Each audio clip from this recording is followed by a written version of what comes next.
কৃষ্ণনগর রাজবাড়ির জগদ্ধাত্রী পুজোর দিনকারে আজকে হচ্ছে নবমী, যে গাত্র বর্ণ এই কমলা বর্ণেরই থাকে। একদম আগেকার যে ফিলটা, প্রত্যেক বছর নিয়ম করেই এই পুজো হয়ে থাকে, সেটাকে অর্পণ করা হচ্ছে, সেই দৃশ্য আপনাকে দর্শন করাচ্ছে। বাংলায় জগদ্ধাত্রী পুজোর প্রচলন শুরু হয়েছিল এখান থেকে, কৃষ্ণনগর। আর যিনি শুরু করেছিলেন তিনি আর কেউ নন, রাজা কৃষ্ণচন্দ্র। এই হলো তার রাজ দরবার, কৃষ্ণনগর রাজবাড়ি। ভাবতে পারছো আমি সেই রাজ দরবারের সামনেই দাঁড়িয়ে রয়েছি। একটা রাজা রাজা যে ফিল সেটা কিন্তু হচ্ছে। যদিও এই যে গেটটা এটা কিন্তু খোলা হয় না, মানে এর ঠিক সামনেই আরও একটি জায়গা রয়েছে এই পাঁচিলের এপারে, সেখানেই দর্শনার্থীরা প্রবেশ করেন সেখান থেকে। এবার তোমরা ভাবছো হঠাৎ করে কৃষ্ণনগর রাজবাড়িতে আমি কেন? তার কারণ কৃষ্ণনগর রাজবাড়িতে রাজার যে পুজোটা, সেই পুজোটাই আমি তোমাদেরকে দেখাবো। কৃষ্ণনগর রাজবাড়ির জগদ্ধাত্রী পুজো। এই হলো সাধারণ দর্শকদের এন্ট্রি। এখানে দুর্গা পুজোর সময়, জগদ্ধাত্রী পুজোর সময় আর বারোদোল উৎসবের সময় মানে যে মেন রাজবাড়ি, সে রাজবাড়ি খোলা হয় সাধারণ দর্শনার্থীদের জন্য। বাকি সময় কিন্তু এই রাজবাড়ির যে গেট সেটা বন্ধ থাকে। আজ জগদ্ধাত্রী পুজোর দিনকারে, আজকে হচ্ছে নবমী, মেনলি নবমী দিনকারেই পুজোটা হয়ে থাকে এখানে। তো আজকের এই দিনে দূর দূরান্ত থেকে প্রচুর মানুষজন এসছেন এই রাজকীয় ব্যাপার স্যাপার সেটা দেখার জন্য। হ্যাঁ, 2025-এ দাঁড়িয়েও এই যে রাজবাড়ি, সে রাজবাড়ি কিন্তু এখনও অটুট বলা যেতে পারে। কিছু কিছু জায়গায় সংস্কারের কাজ সেটা তো হয়েইছে। এইগুলো হচ্ছে এই 12 দলের সময় যে ঠাকুরগুলি থাকে, সেই সিংহাসনগুলি।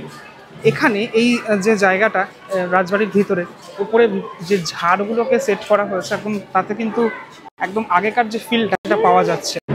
এই এরিয়া থেকে আমি প্রবেশ করলাম রাজবাড়ির একদম ভিতরের অংশটাতে, এই সামনের অংশটাতে প্রবেশ করলাম। ওই পিছনে জগদ্ধাত্রী পুজোটা হচ্ছে, দুর্গা পুজোটা এই সামনের এই অংশটাতে হয়ে থাকে। আর এখানেও মানুষজন এসছেন, ছবি তুলছেন তারা। দেখুন একটু চারপাশটা দেখুন, কতটা সুন্দর না? চারপাশটা রং করা হয়েছে নতুন করে। এবার চলুন আগে আপনাদেরকে দর্শন করিয়ে নিয়ে আসি মা জগদ্ধাত্রী। কতগুলি ঢাকি একসাথে ঢাক বাজাচ্ছে, আর কৃষ্ণনগরের ঢাক বাজানোর যে স্টাইলটা, সেটা আমার ভালো লাগে। তো না ভাই, একদম জমজমা রাজার বাড়ির পুজো।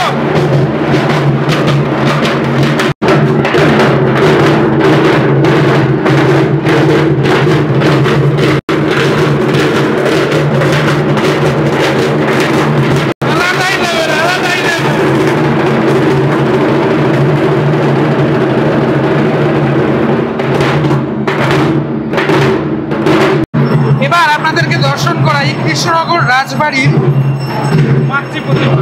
এই হলো মা জগদ্ধাত্রী, কৃষ্ণনগর রাজবাড়ির জগদ্ধাত্রী। এই মুহূর্তে পুজো চলছে এখানে, মানে যেহেতু নবমীর দিনকারই পুজোটা হয়ে থাকে, এখানে ঠাকুরমশাই বসে রয়েছেন, নবমীর দিনকারই পুজোটা হয়ে থাকে। মানে বাকি যে পুজোগুলো সেগুলো কিন্তু নবমীর দিনকারই হয়ে থাকে। যারা পরিবারের সদস্যরা রয়েছেন তারা তো একদম ভিতরের অংশটাতে রয়েছেন।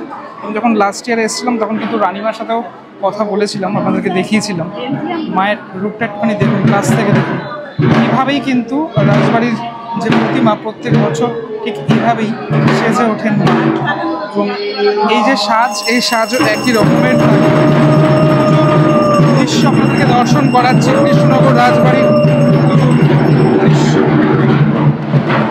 অগণিত দর্শনার্থীরা তারা কিন্তু আসেন বিভিন্ন জায়গা থেকে রাজবাড়ির এই পুজো দেখার জন্য।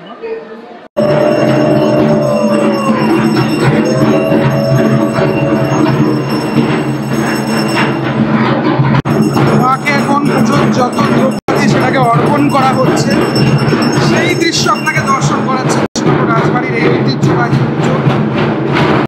হ্যাঁ, এবার সকলের মনে এসে প্রশ্ন আসছে যে এখানে সিংহ কোথায়? এখানে ঘোড়ারূপী সিংহই থেকে থাকে। এই বছরের পর বছর ধরে প্রাচীনকাল থেকে এভাবেই পুজোটি হয়ে আসছে। এবং মায়ের যে গাত্র বর্ণ এই কমলা বর্ণেরই থাকে, মানে প্রত্যেক বছর মায়ের এরকম রূপটাই আমরা দেখে থাকি। রূপের কোনো রকম কোনো চেঞ্জ হয় না। এবং রূপটি দেখেন, মায়ের মুখটি দেখেন, এরকম টানা টানা চোখেই মা সেজে ওঠেন প্রত্যেক বছর। এরকম সাবেকি সাজে সিংহ, মানে ঘোড়ারূপী যে সিংহ, তার যে রূপটা, তার এরকমই রূপ দেখতে পাওয়া যায় প্রত্যেক বছর। পুজো ঘিরে এই পুজোর যে রীতি, সেই রীতি কিন্তু একদম রীতি অনুসারে, রীতি মেনেই করা হয় এই পুজো। এই দুপুরবেলার টাইমটাতে এখন নবমীর যে পুজো, সেই পুজো চলছে। চারপাশে পুজোর যত দ্রব্য সেগুলো রাখা রয়েছে এবং এই স্থানটাতে মানে যে বলির জন্য যে জায়গাটা, সেটা কিন্তু এখানটাতে রাখা রয়েছে।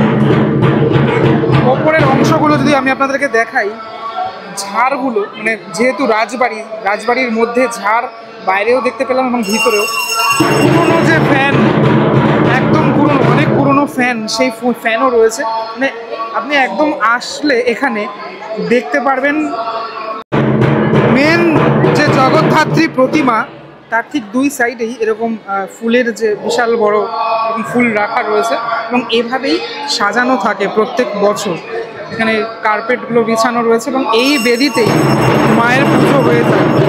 রাজা কৃষ্ণচন্দ্রের বাড়ির পুজো মানে তো আলাদাই একটা ব্যাপার স্যাপার, সেটা তো থাকবেই এই পুজোতে। এই জায়গাটাতে যে জগদ্ধাত্রী পুজো হচ্ছে, এর ঠিক পিছনের একটা অংশ রয়েছে যেখানটাতে দুর্গা পুজো হয়ে থাকে। মানে জগদ্ধাত্রীর যে পুজোর জায়গাটা আলাদা থাকে এবং দুর্গা পুজোর যে জায়গা সেটা কিন্তু আলাদা থাকে। প্রত্যেক বছর নিয়ম করেই এই পুজো হয়ে থাকে এবং রানীমা টোটাল এই তত্ত্বাবধান করে থাকে। আমি তো পুরোপুরি একটা ফুল ফ্রেমে দেখানোর চেষ্টা করি জায়গাটাকে, খানিকটা ঠিক এরকমটা লাগছে জায়গাটা। এবং মায়ের প্রতিমা কিন্তু খুব বেশি বড়ও নয়।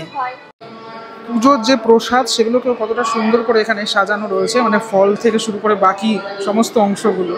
এখনও কিন্তু এখানে ঠাকুরমশাই পুজো করছেন, যারা পরিবারের সদস্যরা রয়েছেন তারা এই মুহূর্তে রয়েছেন। আমি প্রত্যেক বছর এই 3টে দিন অন্তত আসি কৃষ্ণনগর রাজবাড়িতে।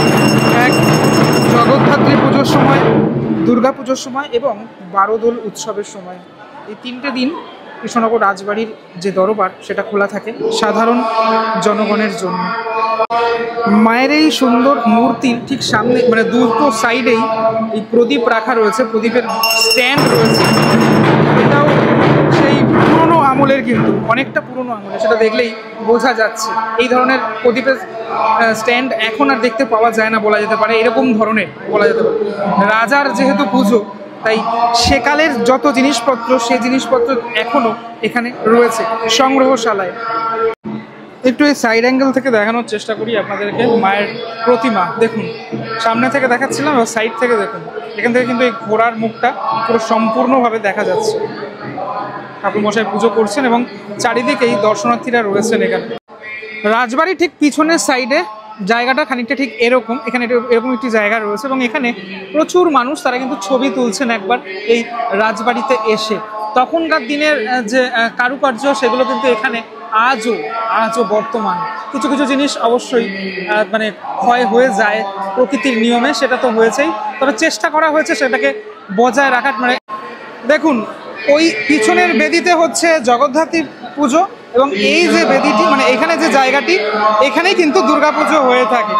এই যে কাঠামো রয়েছে মা দুর্গার কাঠামো, এই কাঠামোতেই দুর্গাপুজো প্রত্যেক বছর হয়ে থাকে, ঠিক পরপর এরকম দুটি জায়গা। তবে সাধারণ দর্শনার্থীরা তারা কিন্তু এই অবধি প্রবেশ করতে পারবেন, এই নাট মন্দিরের ভিতরে তারা প্রবেশ করতে পারেন না, অনুমতি নেই। এই ভিডিওটার মধ্যে আপনাদেরকে দেখানোর চেষ্টা করলাম এই ঐতিহ্যের পুজো, কৃষ্ণনগরের ঐতিহ্যের পুজো বলা যেতে পারে, কৃষ্ণনগর রাজবাড়ির পুজো। সত্যি রাজকীয় ব্যাপার স্যাপার। আমার তো ভীষণই ভালো লাগে আসতে, যখনই আসি কৃষ্ণনগরে মানে ভাবি যে এই জগদ্ধাত্রী পুজো, এই দুর্গা পুজো, বারোদোল উৎসব কখন আসবো এই সময়টাতে। কেমন লাগলো আপনাদের ভিডিওটা সেটা আমাকে অবশ্যই জানাবেন। পরবর্তী ব্লগের জন্য আবার অপেক্ষা করবেন, আবারও আসছে পরবর্তী ভিডিও। ততক্ষণের জন্য বিরতি নেব। কৃষ্ণনগর থেকে কারা কারা দেখছেন বা নদিয়া জেলা থেকে কারা কারা দেখছেন আমাকে কমেন্টের মাধ্যমে অবশ্যই ফিডব্যাকটুকু জানাবেন। পরবর্তী ব্লগে দেখা হচ্ছে খুব শীঘ্রই, ততক্ষণের জন্য বিরতি নেব। ভালো থাকবেন সবাই, টাটা।